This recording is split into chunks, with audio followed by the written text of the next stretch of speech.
Good morning students. இங்கே ஒரு simplification கொடுத்துருக்காங்க. 1 plus 1 by கீழே திருப்பி 1 by 1 by 1 plus 1 by 9 இப்படி கீழே போயிட்டே இருக்கு ஃப்ராக்ஷன் அப்படின்னா ஃபஸ்ட்டு கீழே இருக்க ஃப்ராக்ஷனை முடிச்சுட்டு அப்படியே மேலே வாங்க. ஓகேவா? அப்போ தான் சீக்கிரமாக இந்த சம் ஈஸியாக சால்வ் பண்ண முடியும். இது எப்படி எழுதலாம்? 1 plus 1 by இதெல்லாம் எல்லா டேர்மும் அப்படியே எழுதிடுங்க. இந்த லாஸ்ட் இருக்குல்ல, இந்த 1 plus 1 by 9 ஃபஸ்ட்டு இதை தான் நம்ம சால்வ் பண்ண போகிறோம். ஓகேவா? 1 plus 1 by எல்லா டேர்மும் அப்படியே எழுதிட்டு இந்த கீழே இது ரெண்டுத்தையும் எல்சிஎம் எடுங்க. இப்போ இங்கே கீழே 1 இருக்குன்னு அர்த்தமா? ஸோ எல்சிஎம் எடுத்தால் என்ன வரும்? 9. மேலே என்ன இருக்கும்? 9 plus 1. ஓகேவா? இது எப்படி எழுதலாம்? 10ன்னு எழுதலாமா? So 1 by 1 plus 1 by 10 by 9. ஒரு பைக்கு கீழே 10 by 9 இருந்ததுன்னா அது என்ன ஆகும்?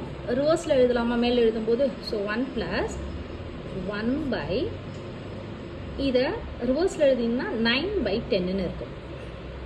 ஓகே, நெக்ஸ்ட் இப்போ இது ரெண்டுத்தையும் சிம்பிளிஃபை பண்ணுங்கள். கீழே பை 1 இருக்குன்னு இருக்கும். ஸோ இது ரெண்டுத்தையும் பண்ணிங்கன்னா எல்சிஎம் எடுத்திங்கன்னா என்ன வரும்? 10. இங்கே 10 + 9. ஸோ என்ன வரும்? 19 வரும். ஸோ இந்த டேர்மை இங்கே ரைட் சைடில் எழுதிக்கலாம். 19 வரும். இது எப்படி எழுதலாம்? 1 + 1 by 19 by 10.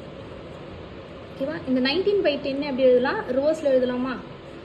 1 + பைக்கு கீழே ஒரு ஃப்ராக்ஷன் இருந்ததுன்னா அதை எழுதும்போது ரிவர்ஸில் எழுதுவோம். ஸோ 10 by 19 இருக்கும். ஸோ இப்போ இதுக்கு எல்சிஎம் எழுதுங்க. இங்கேயும் 1 இருக்குன்னு அர்த்தமா? ஸோ 19 எல்சிஎம் எடுத்திங்கன்னா 19 + இது என்ன? 10. ஸோ ஆன்சர் என்ன? இப்போ ரெண்டுத்தையும் ஆட் பண்ணுங்கள். 29 by 19.